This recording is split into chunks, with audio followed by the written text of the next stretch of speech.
Hey everyone, this is Chris DeFurio with Keys to the Shop. Welcome to another edition of Shift Break. I'm glad to have you here as we are going to be talking about apologies and the power of apologizing and admitting when you're wrong. It's something that we really like when other people do, but we ourselves have a hard time with it. So, it's kind of a vicious cycle. Nobody wants to admit they're wrong, and things get out of hand pretty quickly, and especially when you're in a position of authority. This is just a really critical skill to have as a leader and just as a professional in general.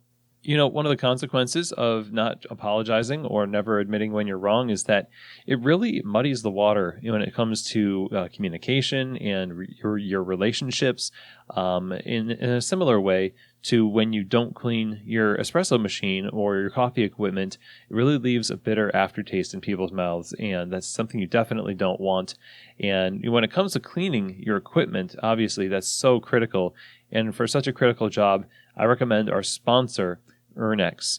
Ernex has been creating cleaning products for the coffee industry since most of us, I'd say probably all of us in the audience, have been alive. And for 80 years they've been doing this. They develop products for a wide range of specific equipment, things like cleaners for cold brew, steam wands, grinders, brewers, espresso machines, and they even have the world's first dedicated cleaner for roasters. And now, what's amazing about them also is that they work hand in hand with coffee professionals all over the world to make sure that what they develop and sell on the market here is actually effective and easy to use in the shop. And for me, it's always a thrill to be able to use Ernex products on the bar because they are so effective. And the bottom line here is that clean equipment makes the best coffee, and the best cleaning products are made by Ernex. So for more information, go visit their website, ernex.com. Now, one of the keys to running a great coffee operation is managing your inventory to keep your cost of goods in line and always stay stocked with the right stuff at the right time. That's easier said than done because things happen. Day by day, you might be met by circumstances that you couldn't have predicted, and it's a challenge for every cafe. I know. So when you can gain a little bit more certainty, it's worth it. And that's where our sponsor, ODEKO, comes in. ODEKO uses artificial intelligence to put your POS data to work, and then it acts as a virtual purchasing agent to place the order for exactly what you need based on your sales history, weather, local events, and more. It has a 90% accuracy rate in predicting future sales, which is amazing. And ODEKO AI obsesses over each item to predict, fulfill, and manage inventory. Now, at ODEKO, they've helped their partners cut waste by 50%, reducing food costs by 9%, and that saves owners and managers about 2 to 5 hours per week, which is really awesome. So if you want to cut waste, save time, and streamline your ordering and inventory systems, then I would suggest that you go and sign up for ODEKO. Find more information by visiting this link, odeko.com/keys to the shop. Again, that's odeko.com/keys to the shop. All right, everybody. So today we are going to talk about the exciting subject of apologizing.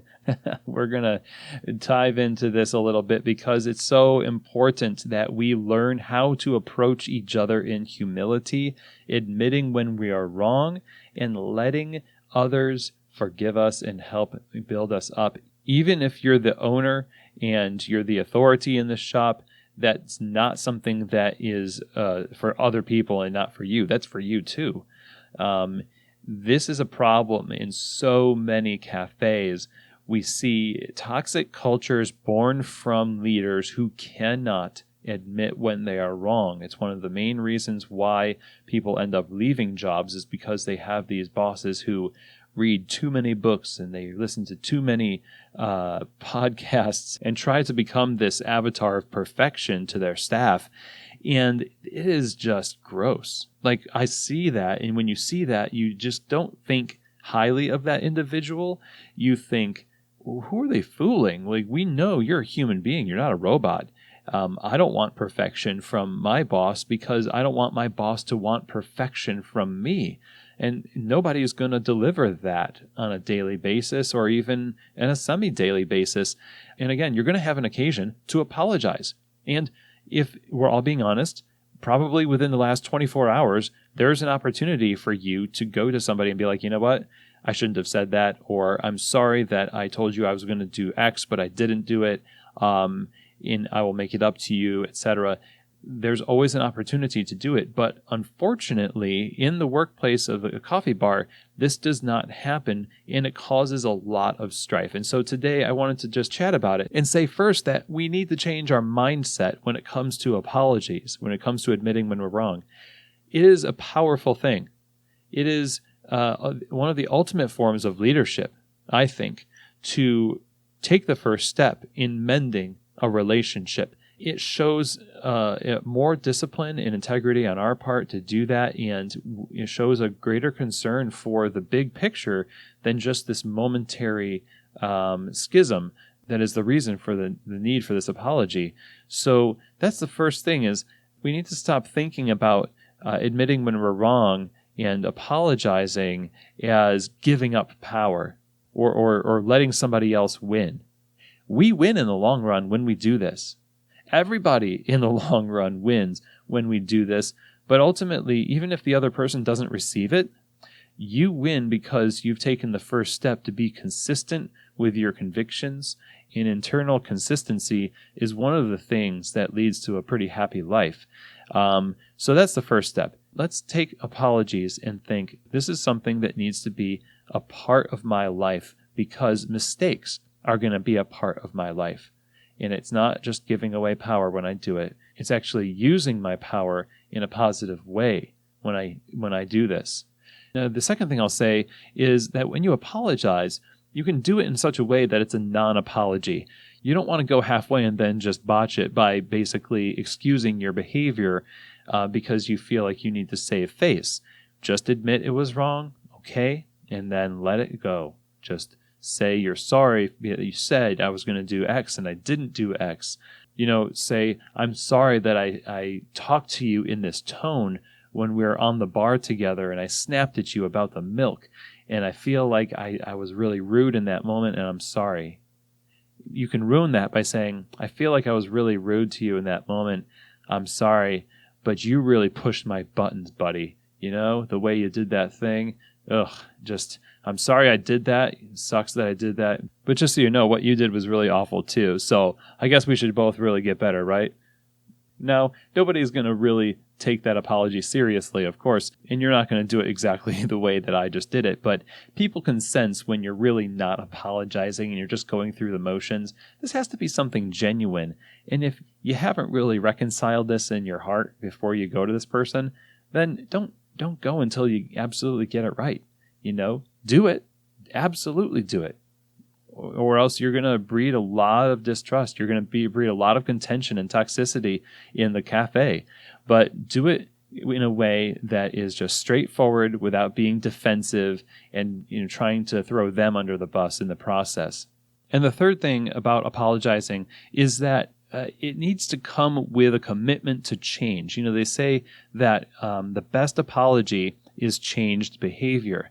Now, I think you need that apology, but you also need to follow it up with changed behavior, especially if you're a leader. You need to examine what it is that led to this, what were the triggers, and just dissect what happened and build into your day checks and balances and systems in place where now it's less likely for that to happen again.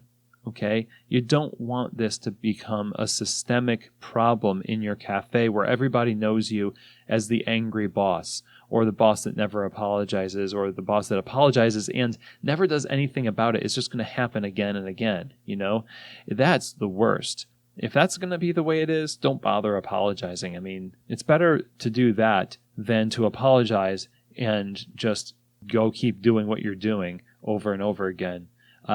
So first, get your mindset right when it comes to apologizing. It is not giving away power. It's actually a great form of leadership, and it leads to a great deal of self-integrity. And two, we need to go without defensiveness, without throwing people under the bus. Go with a heart to take the high road, admit that you are wrong, and apologize sincerely without, trying to make it about how wrong they were or how wrong you feel they were or how justified you feel in your actions.